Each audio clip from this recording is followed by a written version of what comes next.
এলাকার কিছু মানুষ পুলিশ এবং রেলওয়ে কর্মীদের সাথে এমন কাণ্ড ঘটালো যা দেখে কর্মকর্তারা বলতে বাধ্য হয়েছেন যে মজা করারও একটা সীমা থাকা উচিত।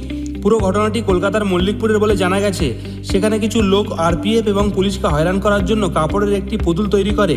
এরপর তারা সেটি রেল গেটের কিছুটা দূরে লাইনের ওপর রেখে আসে। শুধু তাই নয়, ওখানকারই কোনো একজন ব্যক্তি রেল বিভাগে ফোন করে তথ্য দেয় যে রেল লাইনে কোনো একটি দেহ পড়ে রয়েছে। খবর পেয়ে কর্মকর্তারা যখন তদন্তের জন্য অ্যাম্বুলেন্স নিয়ে সেখানে পৌঁছান, তখন দূর থেকে তাদেরও মনে হয়েছিল যে ব্যাপারটা খুবই সিরিয়াস। কিন্তু কাছে গিয়ে তখন তারা ভালো করে দেখেন, তখন বুঝতে পারেন ওটা আসলে মানুষের দেহ নয়, কাপড়ের একটা পুতুল মাত্র। এই ঘটনা থেকে উপস্থিত কর্মকর্তারা কিছুটা হাসলেও পরে তারা জানান যে এরকম রসিকতা মোটেও করা উচিত নয়। এরপর রেগে গিয়ে তারা পুতুলটিকে অ্যাম্বুলেন্সে তুলে নিয়ে সেখান থেকে চলে যান। ভিডিওটি সোশ্যাল মিডিয়ায় ভাইরাল হতেই মানুষজন বলতে শুরু করেছেন যে দায়িত্বরত কর্মকর্তাদের সাথে এমনটা করা একদমই ঠিক নয়। কারণ কোনোদিন যদি সত্যি এমন কোনো ঘটনা ঘটে, তখন হয়তো কাউকে ডাকলেও বিশ্বাস করে কেউ আর আসবে না। আর আপনার কি মনে হয়, কর্মকর্তাদের সাথে এমন রসিকতা করা কি ঠিক? আপনার মতামত কমেন্ট বক্সে অবশ্যই জানাবেন।